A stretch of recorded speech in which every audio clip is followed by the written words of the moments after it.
আমেরিকায় এক লোক তার নিজের মেয়েকে বিবাহ করছে, তখন তার বিরুদ্ধে মামলা করা হলো।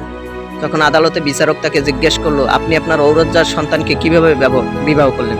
তখন লোকটি বলল যে, মহামান্য বিচারপতি, মনে করেন আপনি একটি আম গাছ লাগিয়েছেন এবং ওই আম গাছে আম ধরেছে, তাহলে ওই আমের প্রকৃত হকদারকে? বিচারপতি বলল যে, আমি নিজে।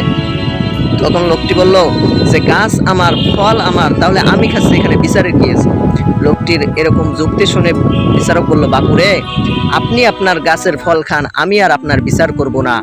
এরকম কিছু বলদ মার্কা লোক এখনো আমাদের সমাজে আছে। তাই সব যুক্তি যে যুক্তি না, এটাও তার একটা উদাহরণ। ঠিক বর্তমান সময়ে যেরকম ফুটবল খেলা চলতেছে, ঠিক কেউ যদি জিজ্ঞেস করা হয় যে আপনি আর্জেন্টিনা বা ব্রাজিলের সাপোর্ট কেন করেন? হ্যাঁ, এরা তো বেধর্মী, এরা তো ইহুদি, এরা তো আমাদের মুসলমানদেরকে একেবারে ধূলিসাৎ করে দিতে চাইছে। যে আর্জেন্টিনায় তো আজান দিতে পারে না, ব্রাজিলে প্রকাশ্যে আল্লাহর নাম নিতে পারে না, আল্লাহর নাম মাটিতে নিয়ে তারা পারায়, তাহলে আপনি কেন আর্জেন্টিনা বা ব্রাজিলের সাপোর্ট করেন? আপনি মুসলিম, এটা তো মুসলমানের সন্তানের তো কোনো কথা না যে মুসলমানের সন্তান এইরকম কাজ তো করতে পারে না। তখন যদি জিজ্ঞেস করালে সেই বলদা বদল কি বলে জানেন? আমরা কিন্তু মন থেকে ভাই চাই মুসলমান কান্ট্রি জিতুক বা মুসলমান দেশগুলা জিতুক। হ্যাঁ, আমরা কিন্তু আর্জেন্টিনা বা ব্রাজিল মন থেকে চাই না। হ্যাঁ, খেলা ভালো লাগে তাই সাপোর্ট করি, কিন্তু ভাই জার্সি কিন্তু আমরা আর্জেন্টিনার আর ব্রাজিলেরটাই করি, ওই ইরানেরটা কিন্তু গায়ে দিই না, কিন্তু মন থেকে কিন্তু আর একটা চাই, বুঝছেন?